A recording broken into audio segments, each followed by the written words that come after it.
My name is Hemali Patel. હું એક as a nurse તરીકે જોબ કરી રહી છું હોસ્પિટલમાં અને મારી એજ 38 છે. એમ્બ્યુલન્સમાં હું 2.5 મંથ પહેલાંથી આવું છું. 2019માં ઓપરેશન થયેલું છે પગનું. એના પછી મારી બિલકુલ એવી સ્ટ્રેન્થ નથી કે હું જાતે ઊભી રહી શકું, પણ મને ડિપેન્ડન્ટ રહેવું પડતું હતું.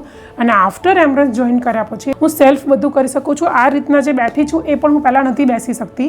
વિધિન 2.5 મંથમાં 6 to 7 kgs પ્લસ મારું વેટ લોસ છે. પણ વેટ લોસની સાથે સાથે મારું ફિઝિકલ સ્ટ્રેન્થ, બોડી સ્ટ્રેન્થ અને mentally strength it's very improving. બધા જ એટલા બધા કેરિંગ છે, એટલા બધા અન્ડરસ્ટેન્ડિંગ છે. 1:1 પ્રોવાઈડર આપે છે એ સૌથી બેસ્ટ આ અહીંયા છે. બાકી બધી જગ્યાએ તમને 1:1 નહીં મળે, પૂરું ગાઈડન્સ નહીં મળે, પૂરી કેર નહીં મળે.